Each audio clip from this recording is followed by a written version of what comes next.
Andarrow foi levada por um primata gigante para algum lugar da ilha, sem ninguém nem saber o que houve, mas sabiam que Anne precisava de ajuda, então ninguém iria desistir até encontrar a Anne. Desse modo, separaram equipes de 3, Jack, Toad e mais alguns funcionários iriam pro leste da ilha. A outra parte dos funcionários, mais alguns nativos iriam pro oeste da ilha, enquanto Butcher, John e o resto dos nativos iriam para o norte, sendo que cada equipe vinha acompanhada com um sinalizador. Caso alguma das equipes encontre a Anne, lançasse-o para o alto, alertando as outras equipes que Anne foi encontrada, e voltariam para o sul, onde estavam o resto da CIV.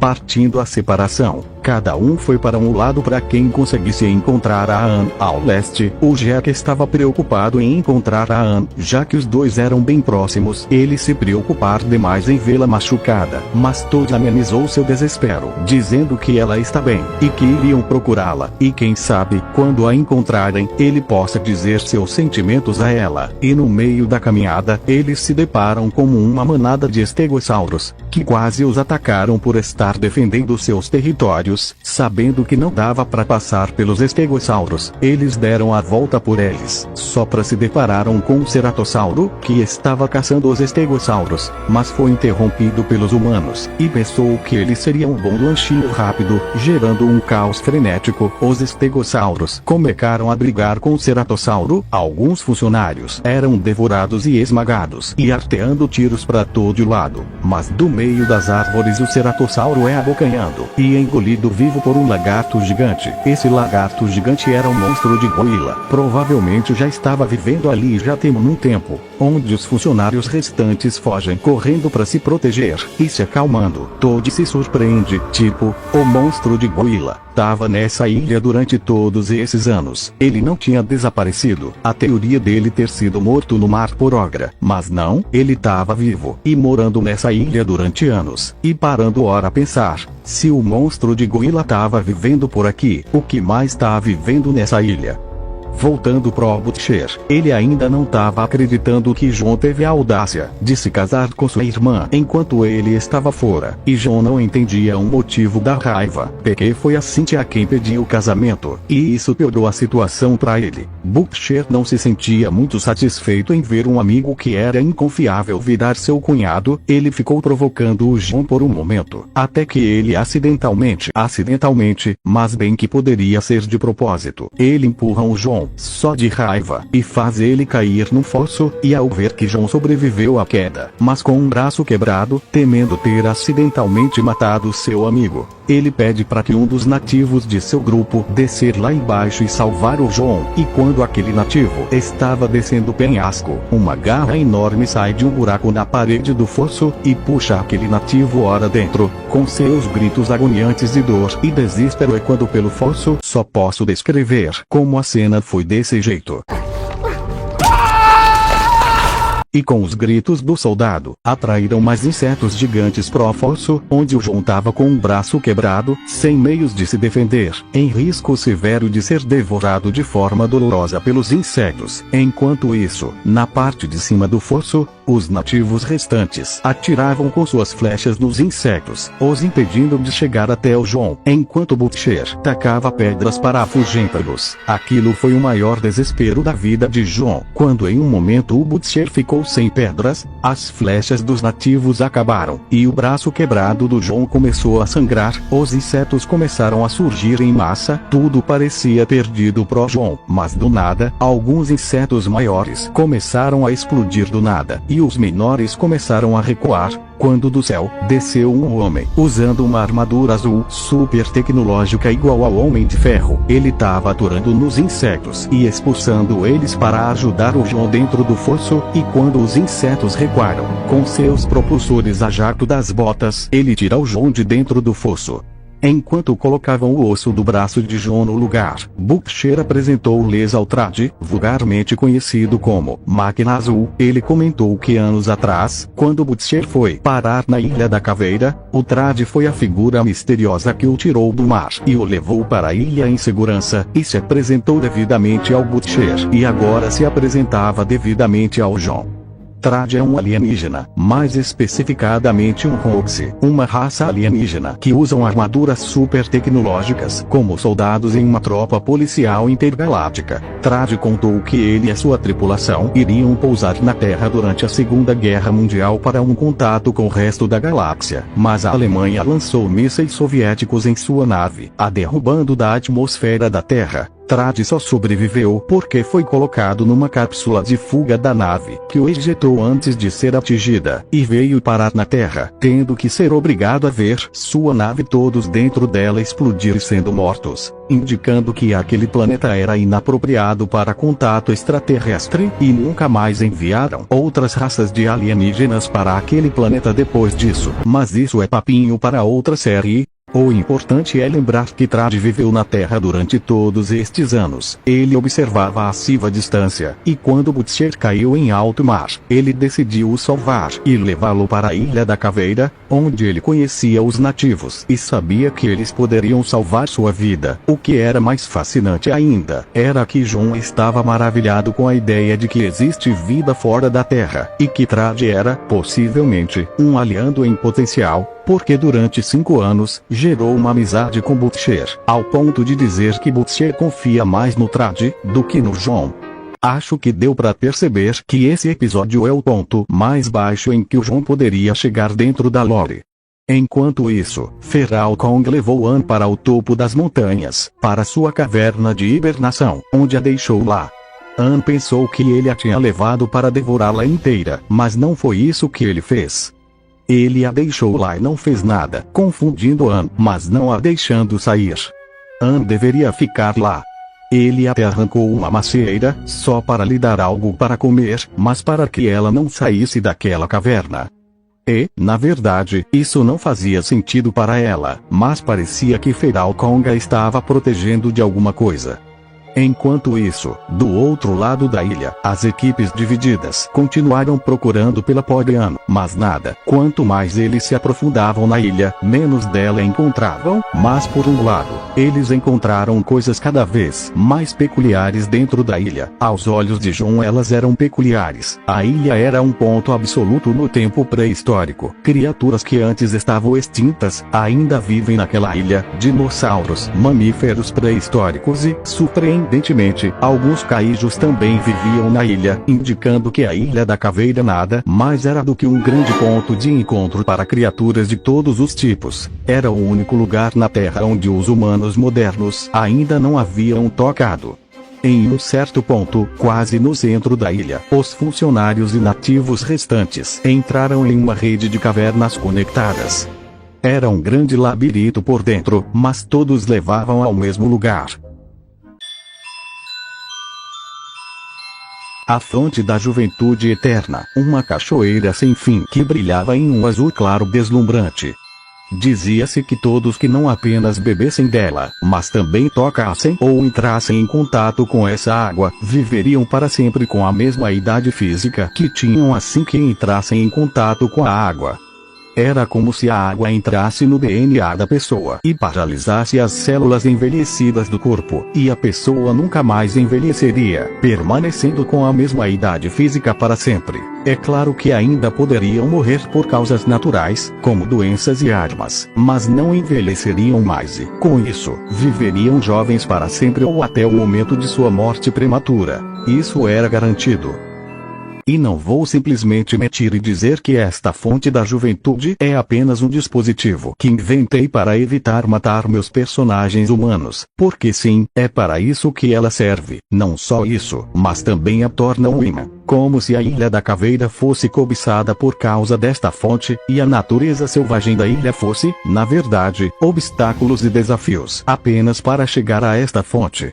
No momento em que todos os humanos acidentalmente caíram nesta fonte, como John, Cynthia, Butcher, Jack Driscoll, Todd e alguns nativos, instantaneamente todos se tornaram imortais e perceberam que estavam todos lá, exceto Anne, que ainda estava desaparecida, e em vez dela, eles tinham Carol Daniel, que os havia seguido, contra a vontade de Butcher, e filmado tudo o que podia, mas a água da fonte da juventude estragou as filmagens de sua câmera portátil, e ele nunca as recuperou. Muito bem. Mas enquanto todos estavam acampados nas cachoeiras da fonte da juventude, eles conversaram com os nativos, que lhes contaram a história da ilha. Há muitos anos, a tribo da aldeia vivia longe, numa terra boa, uma terra que respeitavam e onde viviam felizes. Mas um dia, essa paz mudou. Quando chegou a época da colonização, os humanos não se importaram em respeitar a cultura e a humanização da raça. Chegaram, levando tudo, matando a todos e escravizando quem pudessem. Eram tempos sombrios para a tribo, mas a tribo tinha um guerreiro poderoso com eles, um guerreiro tão forte e poderoso, cujos poderes eram comparados a um deus da morte. Este guerreiro ajudou a tribo em seus momentos difíceis, dando conforto e proteção à tribo. Mas, assim como a própria tribo, este guerreiro também foi caçado pelos colonizadores e, por causa disso, colocou toda a tribo em risco. Para protegê-los, ele os enviou para esta ilha, onde prometeu segurança, longe dos colonizadores, de suas terras e longe da escravização do povo. O guerreiro teve que abdicar da tribo para mantê-la segura, e Lara partiu para enfrentar os colonizadores, mas ele nunca mais retornou depois disso. O povo estava seguro, mas às custas de seu único protetor. Algum tempo depois de chegarem àquela ilha, descobriram que aquelas terras eram diferentes de todas as anteriores. Era uma terra selvagem de criaturas perigosas e assassinas. Mais uma vez, era outro reinado de terror para a aldeia. Mas daquela mesma terra selvagem emergiu Feral Kong, o maior predador da ilha. Ele se entregou livremente, sem pedir nada em troca. Começou a proteger os humanos das criaturas. Durante anos, os nativos veneraram Kong como seu deus. Em homenagem aos seus irmãos mortos, chamaram seu povo de Povo Caveira. Mas durante toda a história da tribo, ninguém estava prestando atenção em nada ao seu redor, porque se estivessem, teriam notado que Jack Driscoll tinha escalado a caverna, saindo de perto da fonte da juventude eterna, e continuando a sua trilha de Bucaan. O problema disso é que estava de noite, e a ilha já é perigosa durante o dia, o que garante que ele esteja seguro durante a noite, mas mesmo assim ele foi, e com a mesma destreza que ele teve ao sair da caverna, ele subiu a montanha que ficava ali perto, e se deparou com o covil do primata gigante, onde lá, avistou Andarrovo, entendendo então que o primata não a tinha matado, mas sim protegido ela, por algum motivo até então desconhecido. O Jack correu de volta para a caverna, e alertou todos lá dentro. Ele sabia onde ela estava, e sabia o que o Kong estava fazendo com ela. Anna estava sendo protegida pelo Feral Kong. Ninguém sabia o porquê, mas a Civ, que depois de anos de estudo a Kaiju, sabe que esse tipo de comportamento não é à toa. Tem sempre um motivo, embora o da Anna não parecesse. Então estava na hora de bolar um plano, só que eles não pediram pro John, eles pediram pro Butcher, mesmo o Butcher não tendo bolado alguma ideia, e o Butcher sem nenhuma ideia. Entrou o Jack, que tinha um plano premeditado. Ele pediu para que John voltasse à aldeia e alertasse todo mundo, e todos os outros guerreiros, para que mandassem uma equipe de busca. A ideia era mostrar para Feral Kong que eles não eram uma ameaça, e que só estavam querendo recuperar a amiga perdida, e todos concordaram com o plano, até mesmo o Butcher. E John, abalado e oprimido, seguiu as orientações de Jack, e foi embora a SMN ninguém sentir falta. Na manhã seguinte, as equipes especiais subiram a montanha até a caverna de Feral Kong. Eles entraram por uma entrada que tinha dos fundos da caverna, até chegarem numa área mais externa onde a Anna estava sentada, com o próprio Feral Kong ao seu lado. E quando ele foi notado, Feral Kong tentou protegê-la, mas aí apareceram os outros humanos, alguns com armas e lanças, quase irritaram o Feral Kong. Mas quando o Jet pediu a eles abaixarem as armas, e todos abaixaram. O Kong se acalmou, entendeu que aqueles humanos não estavam ali para seu mal, mas sim pela Anne, e quando Kong permitiu, Jack e Anne se abraçam por se reencontrarem de novo. A Anne estava tão aliviada de ver o Jack, por temer tê-lo perdido, e o Jack sentia o mesmo, mas o que não fazia sentido era porque o feral Kong estava esse tempo todo protegendo a Anne. E então a Anne só aponta para o oriente, lá do topo da montanha de Congo, perto de uma planície, havia um cemitério, cheio de ossos e restos de animais, e nesse cemitério, não havia só ossos de animais comuns ou dinossauros, mas também ossos de primatas gigantes. Aqueles eram os ossos de seus pais, e Feral Kong sabia disso. No passado ele tinha se separado de exércitos e voltado à ilha para ver se encontrava outros de sua espécie, mas quando voltou, só encontrou ossos e restos mortos de sua família morta pelo Pluton. Feral Kong estava sozinho e à mercê da solidão da Ilha da Caveira, pois ela tinha sido separada dos outros continentes quando a Pangeia foi separada, e como Feral Kong não sabia nadar ainda, teve que ficar na ilha, a mesma ilha em que seus pais foram mortos, e com o tempo, ele foi se sentindo mais e mais sozinho, com saudade de alguém, sentindo-se só, sem ninguém para compartilhar a dor. Quando ele escutou a Anne gritar por ajuda, ele sentiu que deveria protegê-la, como um instinto paternal de seu pai gritando mais alto, e ali na Anne, ele teve uma conexão kaiju, por ela ter sido sua única companhia durante todos esses anos. A Anne foi a única que viu os sentimentos de Kong serem expressados com seus gestos, ela viu o espírito de protetor dentro de Feral Kong, por isso ela não sentia mais medo dele, ela sentia admiração, e como ela era zoóloga, foi fácil para ela se afeiçoar ao primata.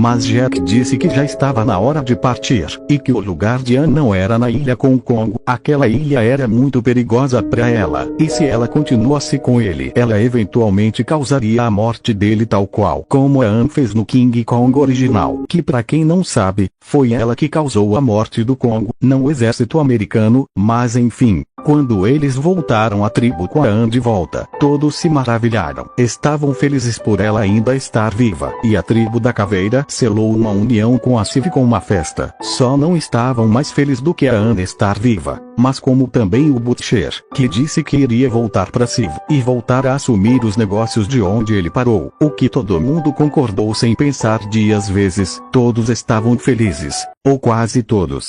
John, no entanto, até estava feliz com Butcher de volta, mas ele estava completamente infeliz com seu estado dentro da empresa. Ele passou por toda uma evolução desde que entrou na Civ. Ele construiu muita coisa para o fortalecimento da equipe, e agora, depois da morte de Carlton, ver todos os seus amigos novamente o ignorando, desvalorizando, desmotivando e até menosprezando, faz ele entrar em uma espécie de luto silencioso. Porque depois da morte do Carlton, todos da Civ estavam tão tristes, que nem pensaram em como isso afetaria o John, principalmente nesses últimos 4 anos, em que ele estava na liderança da Civ. As coisas estavam demandando pro lado dele e ninguém o ajudava, estavam tão preocupados em lidar com a própria tristeza, que nem sequer pensaram nele. Naquele momento, John sabia que ele iria deixar de ser relevante para a empresa, e que não era mais confiável.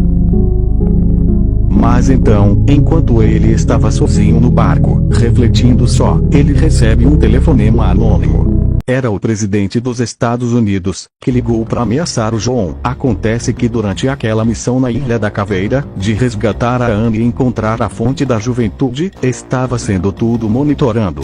Dentro da operação tinha um infiltrando do governo dos americanos, que estava tirando fotos de tudo o que acontecia lá. O infiltrando tirava as fotos. As fotos eram automaticamente enviadas pro satélite americano, e do satélite, essas fotos eram mandadas diretamente pro pró governo dos Estados Unidos, que assim que analisaram as imagens, ver a natureza daquela ilha, os trabalhos da CIV, e a forma de como eles lidam com a situação de forma formal e calma, e o pior de tudo, sem nunca se comunicar sobre isso com alguma outra nação poderosa, irritou as nações federais do ZEU-A, em um nível tão crônico, que o presidente declarou guerra de imediato, e que a partir de agora, as ações da CIV estavam desativadas, porque quem iria fazer essa caça aos monstros, seria o próprio governo dos americanos, mas da maneira decente que a CIV não tinha a decência e coragem de fazer. E os seus métodos não eram muito bons.